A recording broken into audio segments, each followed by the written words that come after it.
Just trace it over the glass, David. She has a shaky hand anyway. Nobody will know the difference. I froze in the hallway, my hand hovering over the doorknob of the study. It was a Tuesday afternoon, and the house was supposed to be empty. I had come home early from my volunteer shift at the hospital because I had a migraine, the kind that starts behind the eyes and throbs until you can't think straight. But the pain in my head vanished the second I heard Paula's voice, coming from inside the room. "I don't know Paula," my son David replied, his voice trembling slightly. "Forging a power of attorney is a felony. If Mom finds out." "She won't find out," Paula snapped. I could hear the impatience in her voice, the same tone she used when she complained that the brand of coffee I bought was too cheap. "David, look at her. She's 65. She forgets where she put her glasses half the time. She's practically senile. We're doing this for her own good. That rotting shack by the lake is a money pit. We sell it, we take the $300,000, we invest in my event planning business. And we finally get the life we deserve. When she passes, it would have been ours anyway. We're just accelerating the timeline." I stood there, feeling the blood drain from my face. My knees went weak, and I had to lean against the wall to keep from sliding to the floor. Senile, rotting shack, accelerating the timeline. My name is Eleanor Vance. I am 65 years old, and I am a retired trauma nurse. I spent 40 years in the ER, making split-second decisions that saved lives. I have a memory sharp enough to recall the medication list of a patient I treated 10 years ago. I am not senile. I am tired. I was tired because for the last 3 years, I had been supporting 2 able-bodied adults in a 4-bedroom house that I owned, while they treated me like an unwanted guest. I bought this city house 15 years ago, thinking it would be the place where my late husband Robert and I would grow old. But Robert passed away from cancer 5 years ago, leaving me with a pension, a paid-off house, and a broken heart. Then came David and Paula. David is my only son. He's 35, smart but easily led. When he married Paula, I tried to love her. She was ambitious, always talking about luxury aesthetics and high-end networking. But 3 years ago, David lost his job as an architect, and Paula's business ideas were burning through their savings. They asked to move in just for a few months to get back on their feet.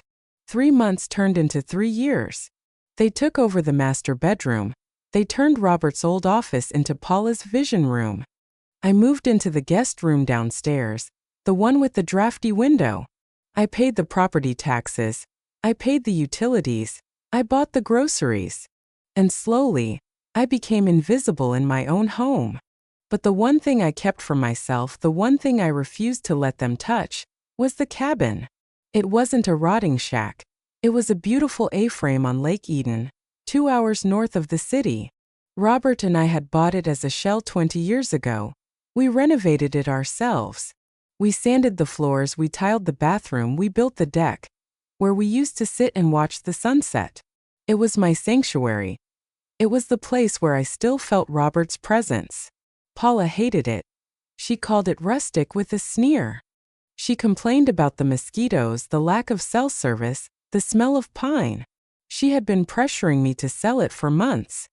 "Eleanor, think of the capital," she would say over dinner, pouring herself a glass of wine I had paid for. "You could sell that place and give us the seed money to launch Lux events. We'd pay you back with interest." I always said no. The cabin was not for sale. It was my retreat, my peace. And now, hearing them through the door, I realized that no wasn't an answer they were willing to accept. "Okay," David said, his voice quiet. "I'll practice the signature again. But we have to do it this weekend, while she's at that church retreat. If the notary asks questions." "The notary is my cousin, idiot," Paula laughed. "He won't ask questions. We just need the paper signed. Once we have the power of attorney, we can list the cabin on Monday. I already have a developer interested who wants to tear it down and build condos. He's offering cash." "Tear it down?" They were going to forge my name, sell my sanctuary, and let a stranger bulldoze the home Robert and I built. My heart hammered against my ribs like a trapped bird. I wanted to kick open the door. I wanted to scream. I wanted to grab David by the shoulders and shake him until he remembered who I was. His mother, not his bank account. But 40 years in the ER teaches you one thing. Panic is the enemy. When the trauma happens, you don't scream. You assess. You plan. You act. I backed away from the door silently, my nursing shoes making no sound on the carpet. I went to the kitchen, drank a glass of cold water, and forced my hands to stop shaking. They thought I was senile. They thought I was a helpless old woman who wouldn't notice her life being stolen out from under her. I would show them exactly how sharp this old woman could be. I waited until I heard them go upstairs to their room before I left the house again. I drove straight to the bank, then to the office of Mr. Henderson, my estate lawyer. Mr. Henderson has known me for 30 years. He's a shark in a cheap suit, but he's loyal. When I sat in his office and told him what I had heard, his face turned a shade of red I hadn't seen since Robert beat him at poker. "Eleanor, this is fraud," he said, slamming his hand on the desk. "We can go to the police right now. We can have them arrested." "No," I said, my voice calm though my insides were burning. "If I arrest them, I'm the villain. I'm the mother who put her son in jail. Paula will spin it. She'll tell the family I'm confused, that I gave them permission and then forgot. I don't want a legal battle, Mr. Henderson. I want a clean break. What do you want to do?" "The city house," I said. "The deed is in my name only, correct?" "Yes." "Robert left it entirely to you. And since they pay no rent, have no lease, and are legally considered guests, I can ask them to leave." "Technically, yes, but eviction takes time, Eleanor. Months sometimes." "I don't have months," I said. "They plan to sell my cabin this weekend. I need them out, and I need to sever every financial tie that binds us. I want to sell the city house today." Mr. Henderson looked at me over his glasses. "Today? I know investors call you all the time, looking for properties in that neighborhood." I said, "Find me a cash buyer. Someone who wants the land, someone who doesn't care about the condition inside. I'll sell it for 20% under market value, if they can close in 48 hours. Mr. Henderson leaned back in his chair. A slow smile spread across his face. "I know a company. They buy as is. They usually renovate and flip. They can wire the funds and sign the title by Thursday afternoon." "Do it," I said. The next 3 days were a performance worthy of an Academy Award. I went home and cooked dinner. I listened to Paula talk about her stressful day of doing absolutely nothing. I watched David avoid my eyes, knowing he was practicing my signature in his head. "Are you excited about your retreat, Eleanor?" Paula asked on Wednesday night, picking at the roast chicken I had made. "Oh yes," I lied effortlessly. 3 days of silent prayer and meditation. Just what I need to clear my foggy head." "That sounds wonderful," she smiled, a predatory glint in her eyes. "You should leave early on Friday. Beat the traffic." "I think I will," I said. On Thursday morning, while they were sleeping, I started packing. Not for a retreat. I packed my jewelry, my important documents, the photo albums of Robert, and the few clothes I actually liked. I loaded them into the trunk of my sedan, covering them with blankets so it looked empty. At 1 p.m., I met Mr. Henderson and the buyer at the title company. The buyer was a young man in a polo shirt, representing a large investment firm. He didn't care that the house was occupied. "We handle cash for key situations all the time," he told me. "Once the deed is transferred, it's our property. We'll bring a security team to change the locks on Monday morning. You don't have to do a thing." "Actually," I said, taking the pen to sign the deed, my real signature bold and steady, "I'm changing the locks myself tomorrow. I want to make sure the property is secure before I hand over the keys." I signed the papers. The wire transfer hit my account an hour later. $450,000. It was less than the house was worth, but it was enough. The house, the four walls that had become my prison, was no longer mine. I felt lighter than I had in years. On Friday morning, the day I was supposed to leave for the retreat, the air in the house was thick with tension. David was pacing the kitchen. Paula was practically pushing me out the door. "You don't want to be late, Eleanor," she chirped. "The bus leaves at noon, right?" "Yes," I said, putting on my coat. "David, sweetie, can I have a hug?" David looked at me. For a second, I saw hesitation in his eyes. I saw the little boy I had raised. I hoped, prayed he would break. I hoped he would say, "Mom, don't go. We're doing something terrible." He hugged me stiffly. "Have a good time, Mom. Don't worry about anything here. We'll take care of the house." "I know you will," I whispered. "Goodbye, David." I walked out the door. I got into my car. I watched Paula watching me from the window, a smirk on her lips. She thought she had one. She thought the old woman was off to pray, while she stole her kingdom. I drove around the corner and parked in a supermarket lot. I waited. At 2 p.m., I saw David and Paula's car drive past. They were dressed up. They were heading to the notary. They were going to execute their plan. As soon as they were out of sight, I drove back to the house. I didn't have much time. I knew the locksmith was coming at 2:30 p.m. I had scheduled him days ago. While I waited, I went through the house one last time. I took the painting of the lake Robert had painted for our anniversary. I took the quilt my grandmother made. I left everything else. The furniture, the appliances, the beige pillows Paula loved so much. It was all included in the sale. The locksmith arrived. He was a burly man named Mike. "You want all the cylinders changed, ma'am?" "Every single one," I said. "Front door, back door, garage." He worked fast. By 3:30 p.m., the house was sealed tight. My key was the only one that worked. I stood on the porch looking at the door. I took a piece of paper and taped it to the wood at eye level. "David and Paula, I am not senile, my hand does not shake, and I know what a forgery looks like. I heard you on Tuesday. I heard your plan to sell my cabin. I heard you call it a rotting shack. I heard you call me an obstacle. So I removed the obstacle. I sold this house today. It belongs to an investment firm now. They will be here on Monday to renovate. You have no lease, and you have no right to enter. Your belongings will be in storage. The new owners will contact you about picking them up. Do not come to the cabin. The police have been notified that anyone on that property without my permission is trespassing. Asterisk, you wanted to accelerate the timeline? Consider it accelerated. Mom asterisk. I got into my car. I put the new house key in an envelope addressed to the investment firm and dropped it in the mailbox as I drove away. The drive to Lake Eden usually takes 2 hours. I made it in an hour and 45 minutes. The further I got from the city, the deeper I breathed. The smog gave way to fresh air. The noise of traffic was replaced by the rustle of trees. I pulled into the gravel driveway of the cabin, just as the sun was beginning to set over the water. The rotting shack stood there, proud and sturdy, its cedar siding glowing in the golden light. I walked onto the deck. I smelled the pine.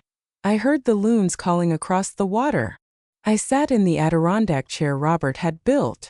I closed my eyes and let a single tear roll down my cheek. It wasn't a tear of regret. It was a tear of relief. My phone started ringing. I looked at the screen. David. It rang and rang. Then Paula. Then David again. They must have just gotten home. They must be standing on the porch trying their keys, realizing they didn't work. Reading the note. I imagined the look on Paula's face. The shock. The realization that the money pit was the only roof she had left, and the senile old woman had just checkmated her. I turned the phone off. I watched the sun dip below the horizon. The night was cold, but I wasn't. I went inside, lit a fire in the stone fireplace, and made myself a cup of tea. I was safe, I was home. But I knew this was just the beginning. David and Paula were desperate people, and desperate people do not give up easily. They would come here. I knew it. I placed a heavy iron poker next to the front door. I checked the locks. Let them come, I whispered to the empty room. I'm ready. The silence of the lake is usually my favorite sound in the world. But that night the silence felt heavy, charged with an electric anticipation. I had turned my phone off, but the phantom vibration of it ghosted against my hip. I knew what was happening back in the city. I could picture the panic, the screaming, the finger-pointing. I slept on the sofa in the main room of the cabin, the fire crackling and dying into embers. I kept the iron poker within arm's reach. I wasn't afraid of my son physically, but Paula. Paula was a cornered animal, and I had just taken away her cage. Morning broke with a mist rolling off the water, gray and thick.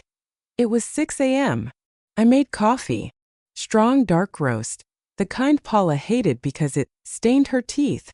I drank it on the deck, wrapped in Robert's old flannel shirt. At 7:30 a.m., I heard the sound of a car engine straining up the gravel hill. They were here. I felt a spike of adrenaline, that familiar rush from my ER days, when the ambulance bay doors opened. Steady, Eleanor, I told myself. You hold the cards. I walked inside and locked the sliding glass door to the deck. I went to the front door and peered through the peephole. David's car, a leased luxury SUV they couldn't afford, skidded to a halt near the woodpile. David jumped out first. He was wearing the same suit from yesterday, now wrinkled and disheveled. He looked like he hadn't slept. Paula got out slowly. She was wearing heels. Ridiculous for the woods. And her face was a mask of smudged mascara in pure fury. They stomped up the wooden steps. Bang, bang, bang. Mom! Open the door! David yelled. His voice cracked. We know you're in there. Your car is here. Eleanor! Paula shrieked. This is illegal. You can't just lock us out. Open this door right now. I didn't open the door. Instead, I opened the small window adjacent to it, leaving the heavy screen locked in place. I can hear you just fine, I said calmly. There is no need to shout. You're scaring the wildlife. David rushed to the window, pressing his face against the screen. Mom, what is wrong with you? We've been sleeping in the car. You sold the house? Are you insane? No, David, I said, sipping my coffee. Insanity is thinking you can forge your mother's signature, sell her property behind her back, and suffer no consequences. Selling my own house? That's just business. David flinched as if I had slapped him. He stepped back, looking at Paula. Paula pushed him aside and glared at me through the mesh. You listen to a private conversation? That's an invasion of privacy, Eleanor. And forgery is a felony, Paula, I replied. So I think we're even. You senile old witch, she spat. The mask of the sweet daughter-in-law was completely gone now. You have no idea what you've done. We needed that money. We have debts. We have investors waiting. That sounds like a you problem, I said. Not an Eleanor problem. We're coming in, David said, trying to sound authoritative but failing miserably. This is family property. I have a right to be here. Actually, you don't, I said. The deed to this cabin is in my name, solely. And because I anticipated this little visit, I called the sheriff about 20 minutes ago. I told him I had trespassers who were refusing to leave. You called the cops on your own son. David's eyes went wide. I called the cops on the people who tried to steal my home. I corrected him. If you leave now, you might pass the cruiser on the main road. If you stay, you can explain to Sheriff Miller why you have a power of attorney document with a forged signature in your glove box. Oh yes, I assume you still have it. David went pale. He looked at Paula. She knows everything. She's bluffing. Paula screamed. She grabbed the door handle and rattled it violently. Open the door. I need to use the bathroom. I need to shower. There's a gas station 5 miles down the road, I said, echoing the words I knew they would have used on me if the roles were reversed. I hear their coffee is terrible, so you'll feel right at home." In the distance, the faint wail of a siren cut through the morning mist. David heard it too. He froze. "Paula, we have to go," he said, grabbing her arm. "No. I am not leaving until she fixes this." Paula shook him off. "Paula, that's the police," David yelled, his panic finally overriding his fear of his wife. "If they find the papers, we go to jail, do you understand? Jail." He dragged her toward the car. She was screaming obscenities at me, cursing my name, cursing the cabin, cursing the day she met us. "Mom, please." David looked back at me, one foot in the car. "Where are we supposed to go? We have no money. The accounts are empty." "You have hands, David," I said, my voice hardening. "You have a degree. And you have a wife who is an expert planner. I'm sure you'll figure it out." They peeled out of the driveway, gravel spraying everywhere, just moments before Sheriff Miller's cruiser turned onto the property. I walked out to meet the sheriff. He was a good man, a friend of Robert's. "Everything okay, Mrs. Vance?" he asked, looking at the dust settling in the driveway. "I saw a car tearing out of here like the devil was chasing it." "Just some confused tourists, Sheriff," I said. "I think they realized they were on the wrong property." He nodded, though I knew he suspected more. "Well, if they come back, you call me. You're all alone out here." "I'm not alone," I smiled, looking at the lake. "I have plenty of company." The next few weeks were a different kind of quiet. It was the quiet of healing. I learned to live for myself again. I woke up when I wanted. I ate what I wanted. I spent hours in the garden, pulling up weeds and planting wildflowers. I hired a local handyman to fix the deck railing. I used a fraction of the money from the house sale to update the kitchen. Not for resale value, but because I wanted a yellow backsplash. I didn't turn my phone on for a week. When I finally did, the voicemail box was full. First rage, then begging, then silence. I didn't listen to them all. I deleted most of them. But I saved one from David, sent 3 days after the incident. Asterisk Mom. It's me. We're at a Motel 6 off the highway. It's bad asterisk. Asterisk Paula is. She's leaving me. She says I'm a loser who couldn't deliver asterisk. Asterisk she called her mom to come get her. I wanted you to know. I'm sorry asterisk. I know that doesn't fix anything, but I'm sorry. I didn't call him back. Not yet. 40 years of nursing taught me that you can't stitch a wound until you clean out the infection. Paula was the infection, but David's weakness was the bacteria that let it spread. He needed to heal on his own. A month later, I received a letter in the mail. No return address. Inside was a copy of a divorce filing and a handwritten note. Mom, I got a job. It's not architecture. I'm working construction with a crew in the city. It pays hourly, and my back hurts every day. I rented a studio apartment above a garage. It smells like oil, but it's mine. I'm not asking for money. I'm not asking to move in. I just wanted you to know that I didn't forge the signature. I couldn't do it. I threw the papers away in the trash at the notary's office before we went in. That's why Paula was so mad when we got to the cabin. She knew I had choked. I should have stood up to her sooner. I should have protected you. I failed you, and I'll regret that for the rest of my life. I hope the lake is beautiful. David. I read the letter sitting on the deck. The sun was setting, painting the water in shades of violet and gold. He hadn't forged it.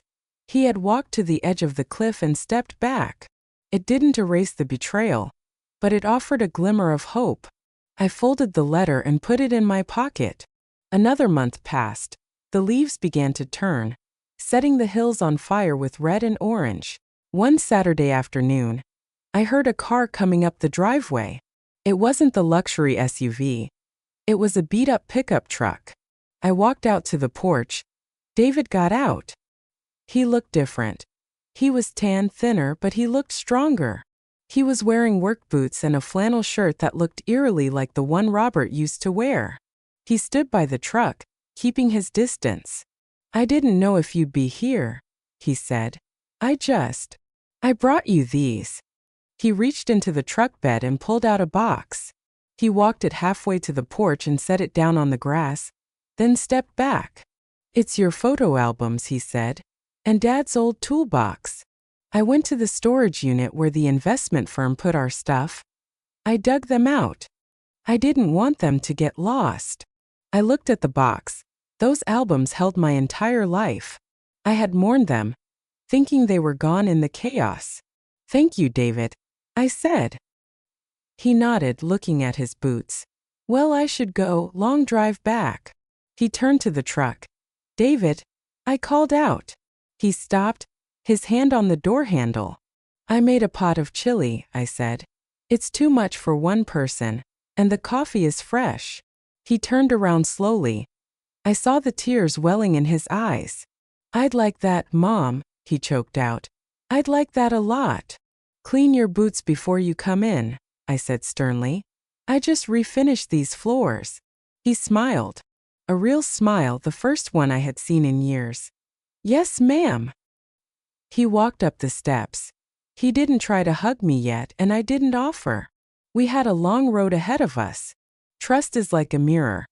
Once it's broken, you can glue it back together, but you'll always see the cracks. But as we sat at the small kitchen table, watching the lake through the window, the silence wasn't heavy anymore. It was just silence. I had my sanctuary. I had my dignity. And sitting across from me, eating chili with shaking hands, I had my son. Not the architect who wanted to accelerate my timeline, but the man who was finally learning to build something real. This is good chili, he said softly. It's your father's recipe, I replied. I know. We ate in peace, while the sun went down over the water, casting long shadows over the home that was, and always would be mine.